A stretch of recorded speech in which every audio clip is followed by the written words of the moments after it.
Hello ladies and gentlemen, this is Blue Maxima and I'm here checking out Mighty Gunvolt Burst, to the sequel to Azure Striker Gunvolt. Yes, it is actually the sequel. I thought it was just going to be another spin-off, but no, it's actually the dead-on sequel. Let's go have a quick look around before we hop into the actual game. We'll leave the challenges for now because we can explain them once I load the game up. You've only got your brightness here, you've got a bunch of stuff here for your HUD, which is nice. There's an absolute ton of stuff you can turn on and off, which works pretty well for me. You can remap the buttons any way you want, but the default scheme works more than well enough, so there's nothing really to worry about there. No individual sound settings. I'm not entirely sure why they would include a sound settings menu if they were just going to put the master volume there, but whatever. And some miscellaneous stuff. You can change your confirm and cancel buttons. You can even change your avatar, which is kind of neat. You have to do that using these pixel stickers, and you get these pixel stickers as pickups when you are running around in the game. Right, I have to hit apply, that's kind of annoying. Now I can go back. There we go. So now let's go and actually start the game. I have two save files here, one with Gunvolt and one with Beck. And we're going to play as the Gunvolt save first, just to show you how the majority of my first hour of the game went. But then we'll pop over to Beck, because I am, like, 90% sure I broke the game with Beck. But you'll see. So, Gunvolt. You can play as either Gunvolt or Beck, and the only difference between them is Gunvolt has these special abilities you can use from time to time. Nothing too out of the ordinary. You can pick whatever level you want to play after the first one, which is the city. And the city is actually quite easy. I should play that just to be sure, but no, we'll play something a little bit deeper into the game. There is some stuff you can do out here as well, of course. If you hit X, you can check your challenges, which these are literally just trophies. Like, they are more or less, like, trophies. If you press A on this one here, you can see that you need to finish this stage with spread shot, which means it's probably really hard to do with spread shot. You can also see things like clear all stages using custom slot number 1. We'll get to what that is shortly. You can also check your collection of both your items and your pixel stickers. And there's your option screen again. Nothing too out of the ordinary. So we can choose to hop in to the stage now with Gunvolt, but there is something I actually want to show off just a little bit first. We'll come back to this. This is the bullet selection type. Bullet customization. What the hell am I talking about? Bullet selection type. And here is where you can come to edit your shots. And how you get more ways to edit your shots is via the use of items that you find in the middle of the stage. So as you can see, I am now firing a curved shot, but if I head back and put it back on straight again, I fire a straight shot. And a lot of these things can be changed, but again, since I don't have the items that are required, I need to go and get them, and I have plenty of those items in my Beck game, so we can go and check that out. We can even change the bullet size, so I'm using gigantic shots now, which is actually pretty cool. And you can also turn a charge shot on, and you can actually use another bullet type as your charge shot. So if you want to make a charge shot that has a different element or a different way of going about things, you can make one and then link it up to your shot, and that'll count as your charge shot. This all costs CP, however, you can see up in the top left there, and you get CP via, as expected, item pickups in the stages. So you need to get a lot of them. You can also get elements from bosses, but we'll get on how that works shortly. And you can also have dousing on your bullet, which I recommend you keep on all the time, because it will vibrate your controller if you are in a room with a hidden thing. And you actually do feel it. The HD rumble is actually really impressive on the Joy-Cons, which was how I was playing this game at first. It is really impressive. It sounds like an alarm is coming from the bloody HD rumble. It's insane. Shit. It's insane. It feels great, actually. But, well, let's actually play the game itself. So this is Mighty Gunvolt Burst. It is basically Mega Man. Just like the other games were. Ow. The idea is, you run, you jump, and you shoot. And when you... I'm also gonna set off a power up here, just to try and save my ass from these things. There are a couple of things, of course, that this game does differently, and the first major thing is the burst mechanic. You may have seen it a couple of times before. You definitely didn't see it that time because I broke the combo because I wasn't close enough. See, the way burst works is you need to be within a very short distance of the enemy in general in order to stand a chance of getting the burst. Burst is relatively consistent. So, and by relatively consistent, I mean it happens all the time. It's not inconsistent, it's not random. But you need to be really close, and sometimes it feels kind of inconsistent because of that. It's a little odd. Also, my controller was vibrating there. There was a hidden area back there, and I just completely went and missed it, because I'm an idiot. Bursting gets you more points, basically. The higher your burst combo, the more points you get. Unfortunately, getting points in this game doesn't really amount to much. It doesn't give you any items, it doesn't give you anything like that. It does give you a letter rank, you know, D, C, B, A, S. But it doesn't really... Shit. Thankfully, you have infinite lives in this game, so let's give that another shot. It doesn't give you anything remotely relevant to bother with trying to get the high letter ranks. Oh yeah, and since I powered up, all my shots are bursts, which is nice. I'm just gonna shoot this guy right off the bat so that he doesn't, kill me on the way down. I was going to take damage from that no matter what. Thankfully, he dropped some health. The annoying thing about Burst, and the whole scoring system and all that, is that there is actually a relatively good use for them, but I'll have to get onto that once we finish the level. There are a couple of other mechanics as well, like you have seen the SP move here.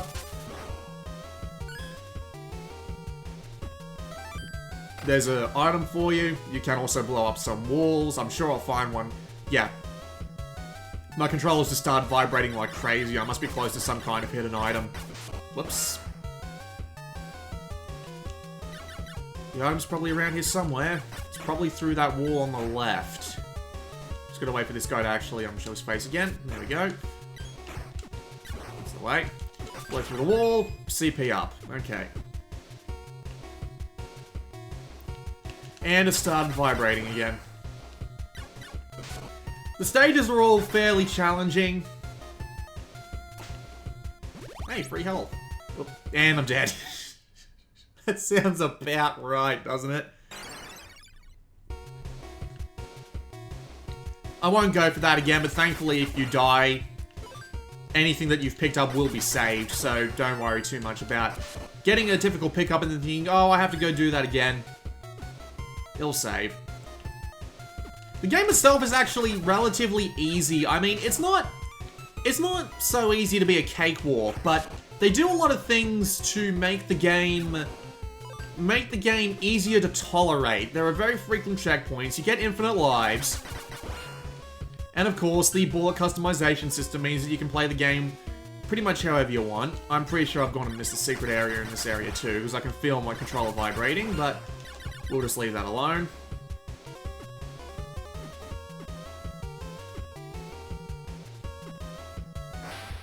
Oh, hello. How you doing?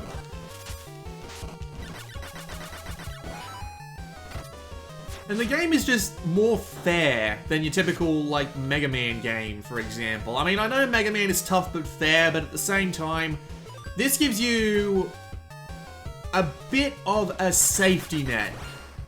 Just to make sure that even if you do totally suck, you stand a better chance of pulling off a good stage than most games of this type will.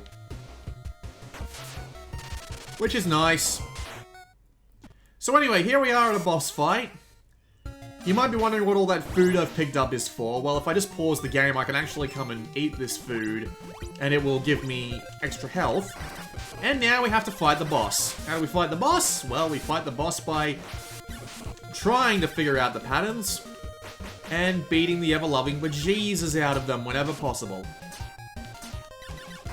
And by beating the ever-loving Jesus out of them, I mean by firing as many bullets as I can into her at once. Let's eat the rest of my food items. And unleash that. I don't think it's actually going to do much for me here, though. Nope. Those are going to explode, aren't they? No, just electric lines. Okay. Of course, all of these are based on patterns. So in order to successfully win against these bosses, I'll get somewhere I can actually hit you for once. And I'm dead. Yeah, that happens a lot. The bosses are indeed pretty difficult in this game. Thankfully, I come back with full health, so I'll have more health on the boss this time.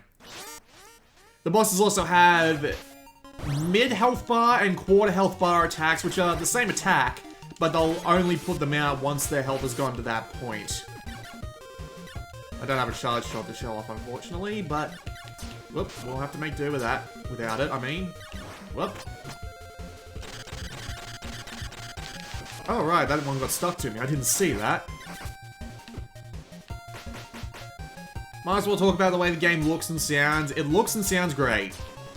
I mean, very retro-inspired and stuff, obviously. But it does look very good. The animations look great. The bosses are all unique designs. I'm pretty sure it's actually all the Mighty Numbers. I could be wrong about that. But I haven't seen Mighty Number 9, so I wouldn't know for sure. Okay, so the attack that she... Shit. The attack that she throws off when she's at half health is probably about to come out. I don't remember what it is for her. Yep, there it is. Thankfully, I can just try and hammer away at this button and kill her before she gets the next opportunity to attack me. Nope. Gonna need some more food. Activate my special ability thing, and she's dead. Thank God for that. So as you can see, I took 7 minutes to finish the bloody stage, which isn't a very good time. Most of the stages can be finished a lot faster than that. So we get a bit of a summary screen here. If I hit the Y button, you can see where all my points came from. If you save food, it gets extra points. The faster you do, the more points you get. Yada, yada, yada, yada, yada. It's all very predictable stuff. So here's my problem with the scoring system, and I think this could have been integrated into the game a bit better. So you have to pick one of these 3 items every time that you finish a stage, right? So that means in order to get everything on a stage, you have to go through it 3 times.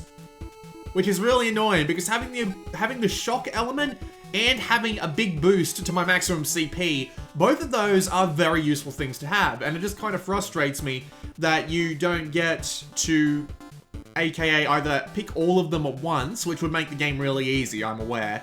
Because there are elemental weaknesses like there are in the Mega Man games. You know, one boss is weak to one thing, another boss is weak to another thing, and you have to figure out which is which. I hate that sort of thing, by the way. That's just because I don't like fighting bosses multiple times to find their weakness.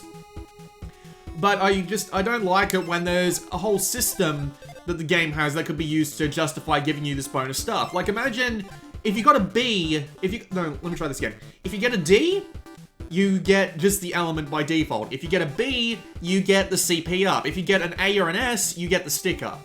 That would be way more interesting and would actually encourage skillful gameplay, but I guess that would make things a little bit difficult, wouldn't it?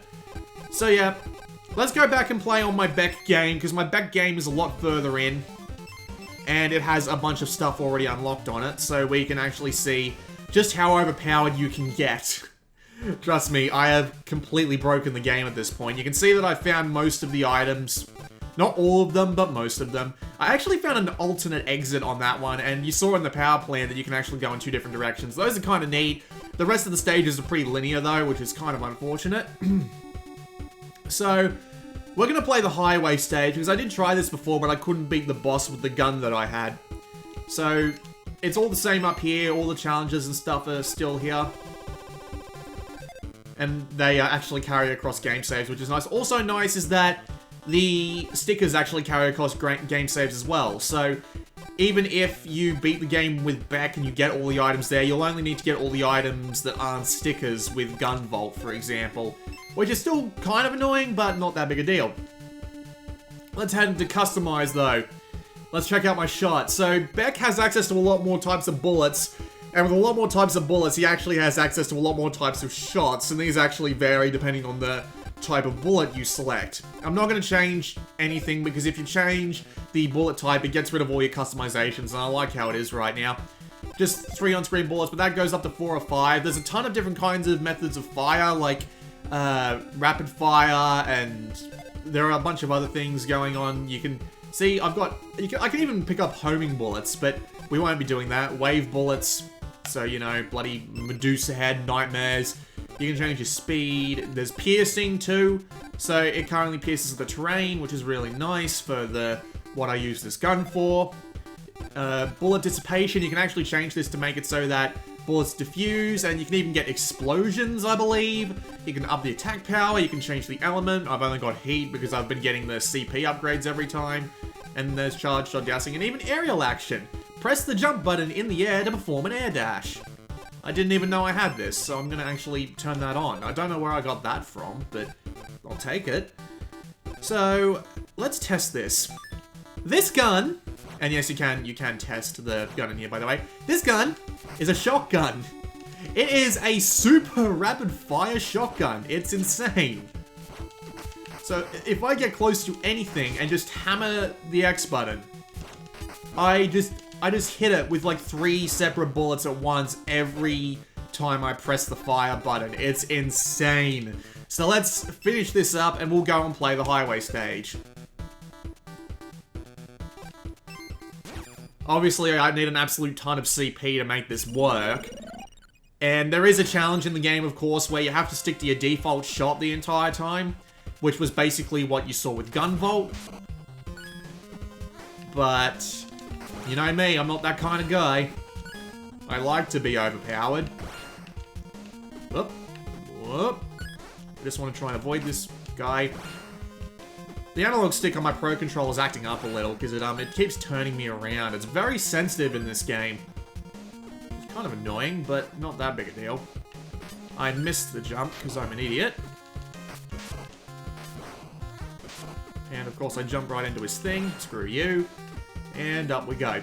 So yeah, as you can see, oh, there's actually a hidden item in here. I know where it is, actually. It's up there. There it is. I've already collected the hidden item in this stage, though, so it won't actually show up for me.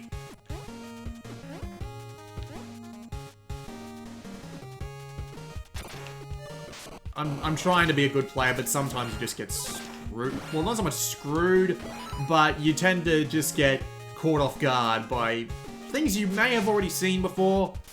It's one of those sorts of games. Alright, continue on. Another hidden item in here, thanks to the rumble.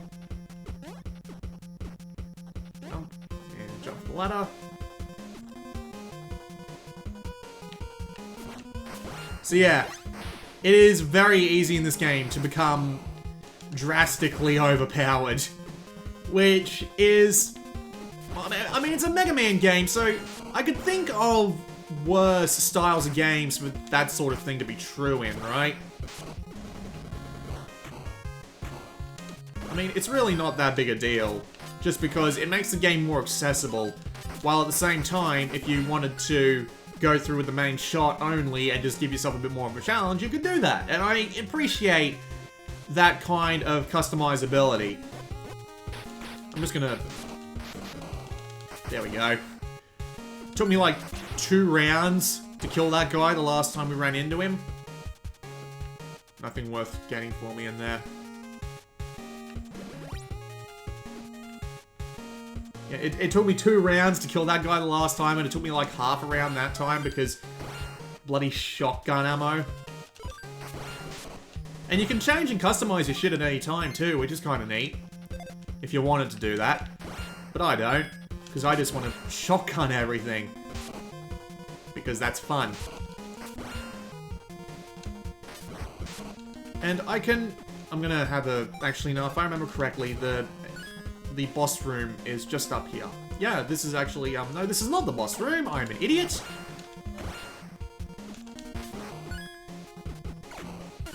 And I just got shot in the face. But not to worry. There's my checkpoint. Very frequent checkpoints. I like that. it makes skillful play be get through as fast as you possibly can and get as close to the enemy as you possibly can. I started out being a little bit disappointed in the burst system just because of, well, the fact that the only way they seem to improve the formula is get up close and personal for more points. But at the same time, it really does make for more skillful play. So I find myself appreciating it because it means that you really do need to know the patterns of all the enemies you're about to fight in order to effectively get close to them and take them out for your burst points. Combine that with having to move really quickly, and that makes the game way more interesting for skillful players and not people like me who just want to play a fun game every now and again, even with a little bit of difficulty. So this is the area before the boss, so... Actually, to be fair, I'm probably not even going to need any food. I think I've already fought this guy before. Alright. So watch how fast his health will go. I am probably going to need the health. Yeah, I'm going to need the health. I'm an idiot. These bosses are not to be underestimated, is what I'm trying to say. Whoop.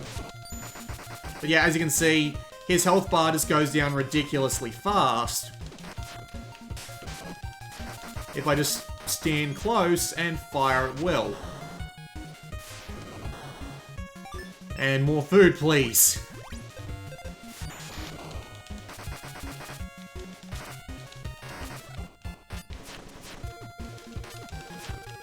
I was hoping I could kill him before the blades got back, but no dice. So yeah, that's what it looks like. That's what it looks like when you're tremendously overpowered, and both of the ways have their merits. The purists will probably like the game for being a lot like Mega Man. The people who aren't exactly a fan of Mega Man might well like it for the ability to get really overpowered really quickly. As you can see, I've got a B there, which is nice. And now I can choose whether or not to use Slicer or another 300 CP. And I even completed the challenge. That's nice. What was my challenge? I believe it was that one. There it is.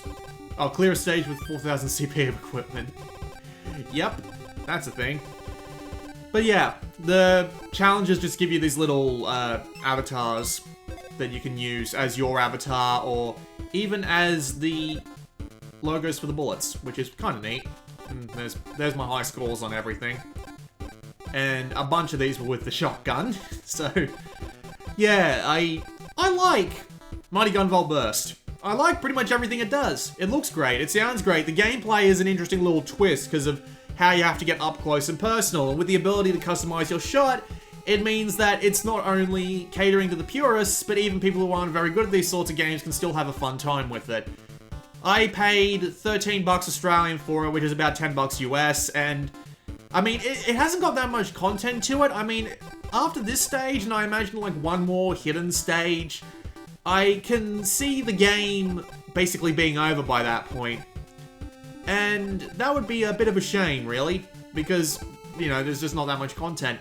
You do get the two different characters, and there is going to be DLC characters later on, but still, just that tiny bit disappointing that it's as low on content as it is, but at the same time, it's a Mega Man game. It's kind of meant to be more, you replay stages over and over again, which it does kind of cater to with the 3 unlocks, but I don't like that.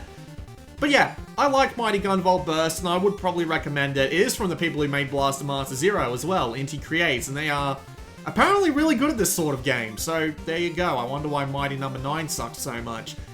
But yeah, that's pretty much it. I would recommend, if you like the look of this, it is probably worth your time. This has been Blue Maxima, and I will see you all next time.